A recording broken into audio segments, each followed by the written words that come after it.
how about we start with waters? Waters representing chaos throughout the Bible. Not waters not being mentioned. Well, actually, the sea not being mentioned in Revelation, but we see this whole theme, the whole line of theme we see from Genesis to Revelation. And as much as I'm familiar with this topic, and I know that you know more, waters were not just in ancient Israel, but in the whole ancient Near East world and their worldview. These turbulent waters were almost like well, not almost, they had a meaning as something evil and problematic. So let's please first start with waters. Hmm. Yeah, and I would distinguish the type of water we're talking about because water is not always evil in the Bible. It's not always a negative thing. Especially like look into the New Testament, it's so easy to see. We have the theme of living water. What does that mean? Like, how is that different from the chaos waters? And so you have in the ancient world, they would have, just like we have a distinction between salt water and fresh water. Fresh water grants life, and salt water is not good for life, or that tends to be where the massive amount of water is that you have to try and cross if you're trying to go somewhere far or whatever like that. So there's that distinction between living water, fresh water, and seawater. And you see that that's part of the Babylonian account of creation, Enuma Elish, where Tiamat, the sea dragon, the chaos monster, is split into two. And there's also the heavens and the earthly water, like the water above and the water below. So water isn't always a negative. Like the waters in the heavens is not going to be seen as something that's like the chaos waters, but the waters below are definitely going to be seen as that. And like I said, we have the idea of the cosmology of the time where you might have seen pictures of the three-tiered universe of the ancient Near East and the earth sitting on top of the the great deep, and that's also where Sheol is. So you have to be connecting all of these mentally, or else you're going to be missing the complete picture that the original audience would have had in their minds. So yeah, it's a really interesting thing. And when you think about the time that they lived and the fact that they were a very agrarian society and water was absolutely necessary to life, but it could also kill you. So, and of course, you have the flooding of the Nile. And if we take the fact that the Israelites were in Egypt for so long, the Nile would, and the image of the Nile would still be prominent in their minds in some areas of their uh, national life. So the flooding of the land was absolutely necessary, but it could also be devastating if it came at the wrong time. So, yeah, it's very interesting to try and piece out these little subtleties of it as well, because we tend to just broad brush the whole thing and say, oh, look, there's water, that must be evil. Not necessarily. And I would say the same about the serpent, because you have the serpent in Genesis, but you also have Moses who is lifting up the serpent staff in the wilderness to heal the people. That's He's not lifting up chaos to heal people there.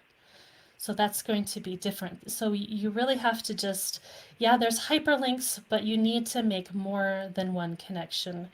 And that's why you need to see the theme as a whole.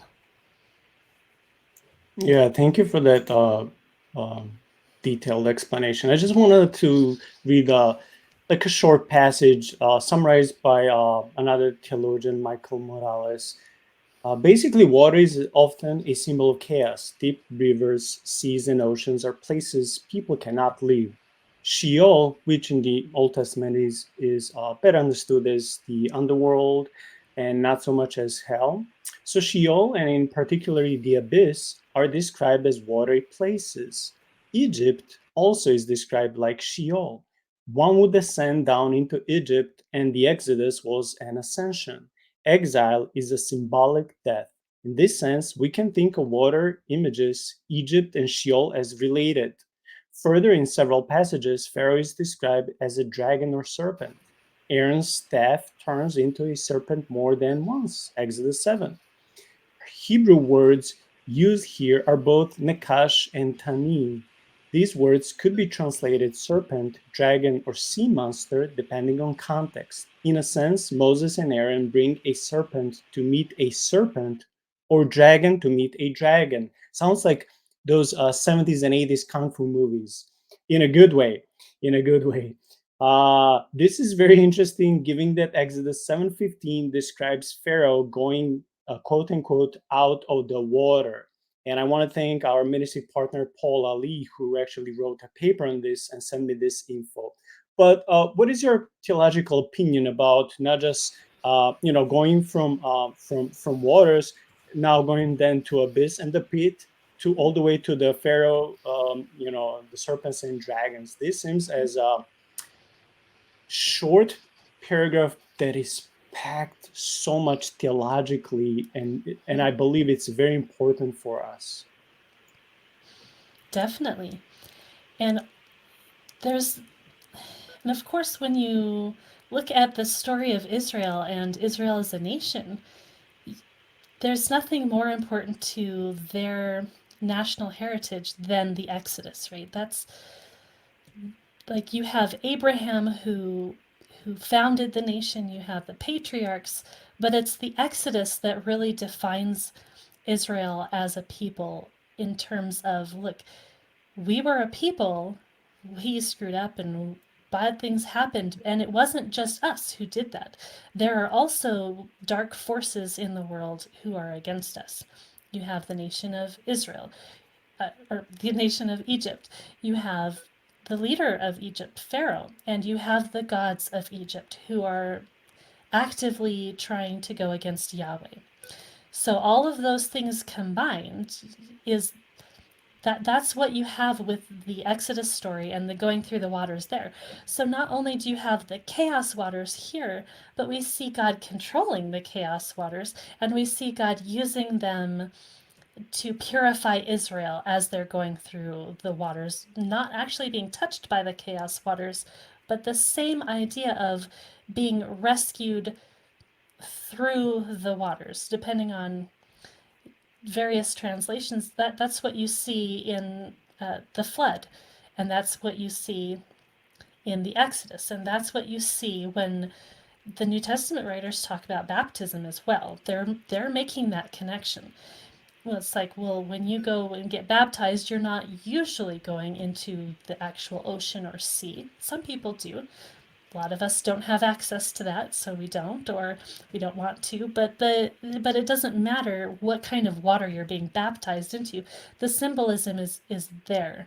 You are being rescued, and the water is a part of that deliverance imagery, and also cleansing as well. So it's like, how do you get deliverance from chaotic waters and also being cleansed by those same waters? That's a strange idea because it seems so opposite to us, but that's, God can do that.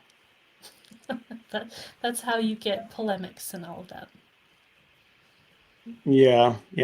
I wanted to read one comment by our brother Joseph Brown, whom I don't know, but I welcome you, Joseph, and I welcome these wise, knowledgeable inputs. He said that the home slash the deep is even at times a good thing. Genesis 49:25, and Joseph being blessed by Jacob with blessings of the home slash the deep. So I wouldn't say I disagree with Joseph on this one. Right. Yeah, because Joseph is seen to go into the pit. Well, he's thrown into the pit by his brothers.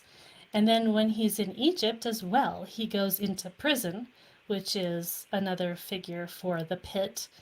And he comes out as the deliverer of Egypt and the world through the famine and all of that. So, yeah, it's this idea of it's chaotic, but God's using it for his purposes. Like that's not the kind of thing that you see in any pagan literature. So it's very unique to the Bible